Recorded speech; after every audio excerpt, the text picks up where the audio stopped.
Cada tarde usted se siente informado. Desde las 6:10, 20 minutos, con el patrocinio de Liuna, local 183. Feel the power.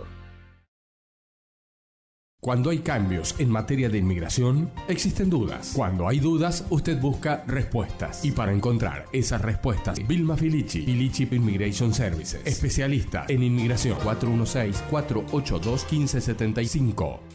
¿Qué tal, amigos? Bienvenidos a 20 minutos, las noticias de Canadá y el mundo en tu idioma en 20 minutos. Yo soy Diana Lora y te traigo las informaciones de este lunes 21 de abril, lunes de Pascua y día en que ha fallecido el Papa Francisco. Iniciamos a nivel nacional.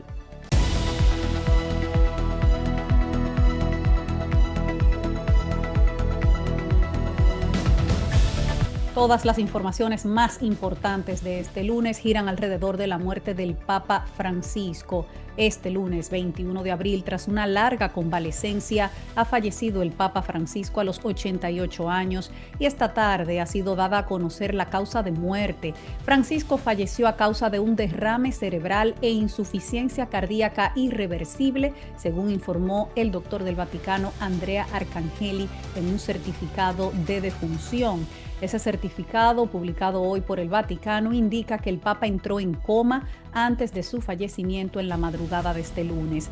La triste noticia del fallecimiento del Papa fue anunciada esta mañana por el cardenal Kevin Farrell en una rueda de prensa en el Vaticano con estas palabras solemnes. Carissimi fratelli e sorelle, con profundo dolore. Queridas hermanas y hermanos, con un profundo dolor debo anunciar la muerte de nuestro Santo Padre Francisco.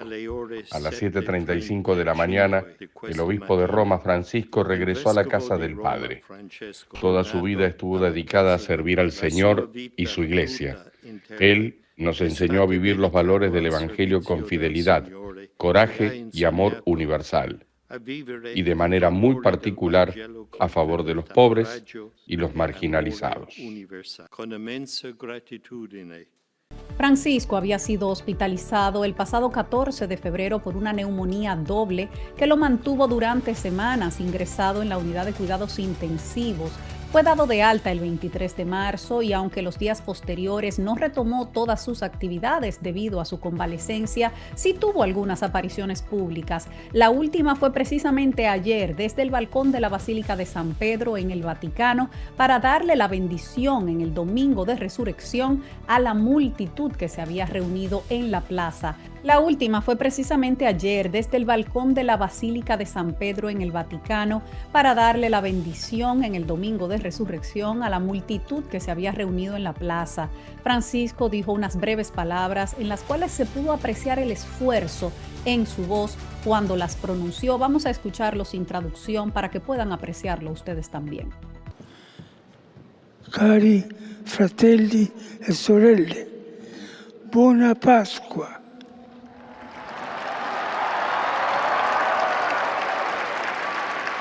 Il maestro delle cerimonie di leggere il messaggio. En esas palabras el Papa dijo: queridos hermanos y hermanas, feliz Pascua, y entonces le pidió al maestro de ceremonias pontificias que leyera él el mensaje de Pascua. Tras esa bendición recorrió a la plaza de San Pedro en el Papamóvil entre las más de 50,000 personas que estaban allí congregadas. Jorge Bergoglio se convirtió en el Papa Francisco en el año 2013 tras la renuncia de Benedicto XVI, convirtiéndose en el primer Papa latinoamericano de la historia. Ha sido considerado como un papa reformador, pues intentó dar más apertura a temas tabú dentro de la Iglesia Católica, como por ejemplo la aceptación de las personas LGBTQ+, y una mayor participación de las mujeres en la toma de decisiones de la Iglesia, posturas que también lo llevaron a afrontar una fuerte oposición de grupos más conservadores.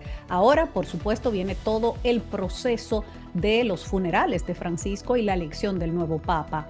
Ahora la Iglesia Católica entra en una etapa conocida como sede vacante, pero antes de que se escoja un nuevo Papa hay toda una serie de actos protocolares y ceremonias alrededor de los funerales funerales y el entierro del Santo Padre. Pero en el caso de Francisco será distinto a los que hemos visto en el pasado, porque él mismo pidió simplificar los ritos de los funerales de un papa para que se asemejara más al de un cristiano común, que sea menos ostentoso.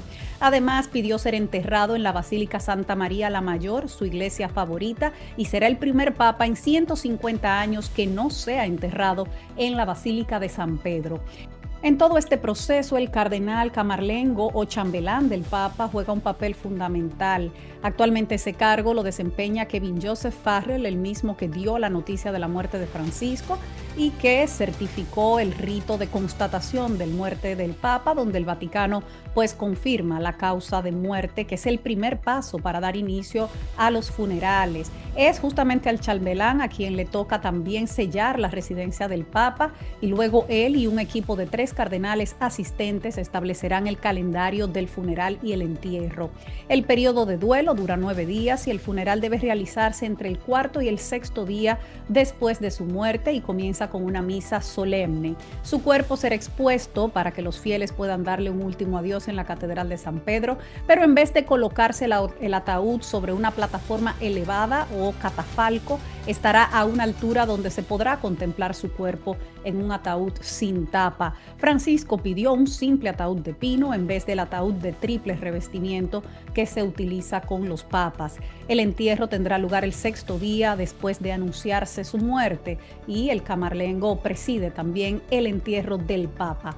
Pasadas todas estas ceremonias, entre los días 15 y 20 después del fallecimiento del Papa, entonces debe convocarse al cónclave para elegir a su sucesor. Una vez que el decano del colegio cardenalicio reciba la confirmación oficial del fallecimiento del Papa, pues notifica a todos los cardenales del mundo y los convoca al Vaticano para participar en las asambleas plenarias precónclave, llamadas congregaciones generales.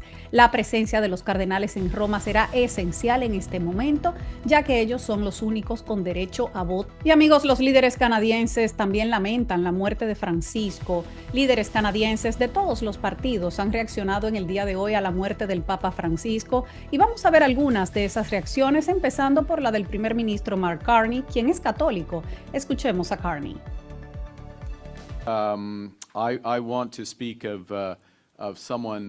Quiero hablar sobre alguien que acaba de morir y que tocó de manera profunda la vida de miles de millones de personas. El Papa Francisco fue una voz de moralidad clara, de coraje espiritual y compasión sin límites. Él fue, para muchos, la conciencia del mundo. Nunca dudó en retar a los poderosos en defensa de los vulnerables. Sobre todas las cosas, su santidad entendía y enseñó que el valor del mercado nunca debe eclipsar el valor de la sociedad. Habló sobre el grito de la tierra y el grito de los pobres, recordándonos que la degradación ecológica y la injusticia social están profundamente entrelazadas.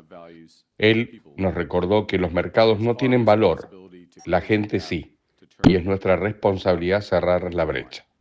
Así que me uno en la reflexión sobre su legado y me comprometo a cumplir su reto.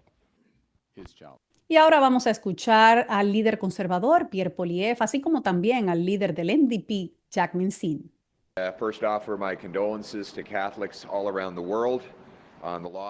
Quiero exteriorizar mis condolencias a los católicos en todo el mundo por la pérdida del Papa Francisco. En su rol como centro de la Iglesia Católica, inspiró a millones de católicos y no católicos con su liderazgo en la fe, incluso en otros dominios, y nuestras oraciones están con todos los católicos mientras despiden a la cabeza de su Iglesia. Así que nos solidarizamos, lo recordamos y hacemos honor a sus contribuciones.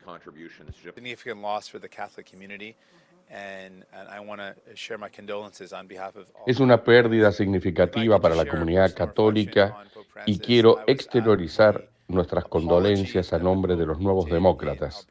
Y me gustaría compartir una reflexión personal sobre el Papa Francisco. Yo estuve presente en la disculpa pública que el Papa hizo en Alberta a las comunidades indígenas, un largo reclamo de las comunidades indígenas. Fue un momento muy poderoso para muchos de los líderes y miembros de esa comunidad que he conocido y quienes me expresaron cómo escuchar esas disculpas en la voz del Papa los hacía sentir que estaban avanzando en su viaje para curar heridas. Que fueran reconocidos de esa manera, que se reconociera que ese daño había ocurrido y lo poderoso que era ese gesto para ellos, pone al Papa en otro sitio. Solo alguien como el Papa Francisco fue capaz de hacerlo, de pedir perdón, y quiero reconocerlo por eso. Y es que efectivamente el Papa Francisco pidió perdón por las escuelas residenciales en Canadá. El Papa Francisco hizo un viaje histórico a Canadá en el año 2022 para pedir perdón a las víctimas de las escuelas residenciales administradas por la Iglesia Católica y en las cuales murieron tantos niños indígenas. Un mensaje que fue esperado durante décadas, la admisión de la Iglesia Católica de su participación en ese oscuro capítulo de la historia canadiense que finalmente llegó con Francisco. Y este fue ese momento histórico. Estoy dolido. Pido perdón en particular por el modo en que muchos miembros de la Iglesia y de las comunidades religiosas cooperaron, también por medio de la indiferencia, en esos proyectos de destrucción cultural y asimilaron forzadas de los gobiernos de la época que finalizaron en el sistema de las escuelas residenciales. Quisiera repetir con vergüenza y claridad: pido perdón humildemente por el mal que tantos cristianos cometieron contra los pueblos indígenas. Llego hasta sus tierras nativas para decirles personalmente que estoy dolido, para implorar a Dios el perdón, la sanación y la reconciliación. Y regresaremos en las internacionales con más sobre el fallecimiento del Papa Francisco, pero ahora vamos a ver un poquito de la política canadiense porque los liberales mantienen la ventaja. A una semana para las elecciones federales, los liberales mantienen la ventaja en la intención de voto según las últimas encuestas. La encuesta Nanos, que fue realizada este fin de semana después de los debates televisados, indica que los liberales tienen ahora un 43,7%, los conservadores un 36,3%, el NDP un 10,7% y el Bloc 5,6%. En cuanto a la preferencia de los canadienses como primer ministro, el líder Mark Carney tiene una ventaja de 14 puntos con un 47% que lo elige por encima del líder conservador Pierre Poilievre, quien cuenta con un 33%. Por su lado, el líder del NDP, Jack Mincin, se mantiene a un distante 6% en tercer lugar como favorito para primer ministro. Por su lado, la herramienta que promedia las encuestas de la CBC indica cifras similares. Dice que los conservadores cuentan ahora con el 43,2% de intención de voto, los conservadores 38%, el NDP 8,3% y el Bloc 5,9%. Con esos datos, los liberales, según CBC, estarían camino a conseguir 194 asientos en el Parlamento y los conservadores 122. Y señores, hay mucho ánimo. Tenemos votación adelantada récord. Elecciones de Canadá ha anunciado estimaciones preliminares que muestran que casi 2 millones de electores votaron solamente el viernes, en el primer día de las elecciones anticipadas. Representantes de la agencia independiente afirmaron que se trata de una participación récord. El anuncio, que fue publicado por la organización este fin de semana, se produjo después de que los canadienses reportaron largas filas en todo el país. Algunos declararon el viernes que esperaron más de 2 horas para emitir su voto. Y vamos a esperar a que salgan ya los datos de todo el fin de semana, pero todo parece indicar que tendremos cifras también récord durante el fin de semana y este lunes en elecciones anticipadas en Canadá, lo que quiere decir que este proceso está concitando el interés de los canadienses. Las elecciones son el próximo lunes 28 de abril. Vamos a hacer una pausa y regresamos con las internacionales. Reacciones desde Argentina ante el fallecimiento del Papa Francisco y el reto que le ha planteado Bukele a Maduro. Ya regresamos. Cada tarde usted se siente informado.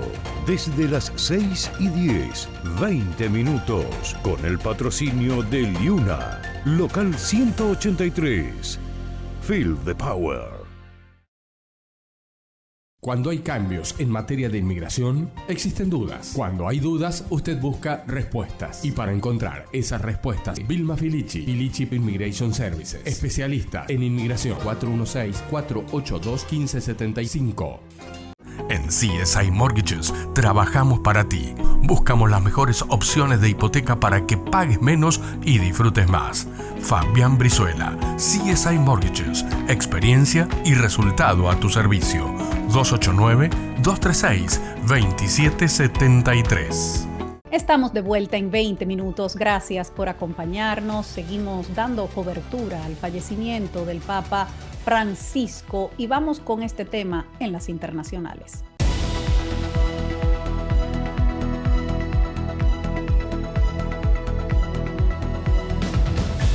Los argentinos lloran al Papa Francisco. Argentina, tierra natal del Papa Francisco, lo llora y lo recuerda. Una figura tanto querida como polémica en su país, al que muchos le reclamaban que durante su papado no visitó la Argentina. Pues hoy el arzobispo de Buenos Aires, Ignacio García Cuerva, quiso recalcar el legado de Francisco más allá de las críticas que siempre afrontó en su propia nación. Escuchemos al arzobispo. Entonces, creo que tendríamos que entre todos tener un profundo acto de humildad y reconocer que se nos fue un grande, que todavía estamos a tiempo de poder reconocerlo, básicamente porque, como respondía antes, podemos concretar, vivir su magisterio, su enseñanza, su testimonio. Respecto a qué es lo que nos deja así como iglesia, como reforma en la iglesia, me parece primero ha sido un papa cercano, un papa humano, un papa que iluminó con el Evangelio las realidades más complejas que le tocaron vivir. Iluminó con el Evangelio la realidad de los migrantes, iluminó con el Evangelio la realidad del tema ecológico. Recuerden la encíclica Laudato Si sobre la casa común, instalar ese tema. Me parece que nos dejó una iglesia en diálogo con el mundo, una iglesia que dialoga con el mundo, que dialoga con la diversidad, que puede encontrarse con todos. Me parece que nos deja también lo que significa una iglesia austera, una iglesia que quiere comprometerse, como él decía, una iglesia pobre para los pobres, y él poder empezar a vivirlo en carne propia para después anunciarlo al mundo. El gobierno argentino decretó 7 días de duelo nacional por la muerte de Francisco. En Argentina, millones de personas recuerdan a Jorge Mario Bergoglio como un pastor cercano. La Catedral Metropolitana de Buenos Aires, donde Francisco ofició misa antes de ser elegido papa, pues será el epicentro de los homenajes. Allí se celebrará una misa especial presidida por el arzobispo Jorge García Cuerva, quien acaban de escuchar, quien destacó que se fue el papa de los pobres, el papa de los marginados. Se espera que la ceremonia reúna a líderes religiosos, políticos y ciudadanos que desean rendir tributo a su legado. Dijo que también se informará más adelante, cuando ya se tenga el día concreto del sepelio del Papa, de otros actos y homenajes que se harán también en Argentina. Por su lado, el presidente Javier Milei emitió un mensaje en su cuenta de la red social X, en el cual dijo lo siguiente: adiós, con profundo dolor me entero esta triste mañana que el Papa Francisco Jorge Bergoglio falleció hoy y ya se encuentra descansando en paz. A pesar de diferencias que hoy resultan menores, haber podido conocerlo en su bondad y sabiduría fue un verdadero honor para mí. Como presidente, como argentino y fundamentalmente como un hombre de fe, despido al Santo Padre y acompaño a todos los que hoy nos encontramos con esta triste noticia. Que en paz descanse. Y bueno, señores, muchas informaciones seguirán surgiendo en los próximos días con los funerales del Papa y, por supuesto, con todo el proceso de selección de un sucesor, un proceso que es conocido como el cónclave, en el cual tendrán que ponerse de acuerdo los cardenales para elegir quién será el sucesor de Francisco. Y ahora vámonos a El Salvador, porque Bukele le ha lanzado un reto a Maduro, le ha propuesto un canje de presos. El presidente salvadoreño Nayib Bukele ofreció este domingo a su homólogo de Venezuela, Nicolás Maduro, intercambiar a 252 venezolanos deportados desde los Estados Unidos y que están encarcelados en El Salvador por la misma cantidad de presos políticos, en una propuesta que la Fiscalía venezolana tachó de cínica. La oferta se produjo después de que el presidente Donald Trump arremetiera contra los jueces de la Suprema Corte de Justicia de Estados Unidos, que el sábado ordenó detener las expulsiones como la de los venezolanos que Washington inició hace ya un mes bajo una ley de tiempos de guerra. El gobierno de Bukele es un aliado clave de Trump en su política anti-inmigrantes y recibió en poco más de un mes a 288 deportados, 252 de ellos venezolanos que están presos en una megacárcel salvadoreña de máxima seguridad. Ya para finalizar, vamos a ver lo que nos espera mañana en el clima en las principales ciudades del país. Mañana en Toronto estará seminublado, temperaturas entre 13 y 3 grados. En Ottawa habrá lluvia con temperaturas entre 11 y 3. En Montreal, temperaturas entre 13 y 5 grados, también lluvias. En Vancouver estará soleado con temperaturas entre 13 y 4. Y en Calgary, nevisca, algo de nevisca y temperaturas entre 6 y 1 grado. Hasta aquí las informaciones de hoy. Gracias por acompañarnos en 20 minutos. Yo soy Diana Lora y como siempre me despido de todos ustedes recordándole a esa comunidad latina que unidos somos más fuertes. Juntos somos más. Hasta mañana.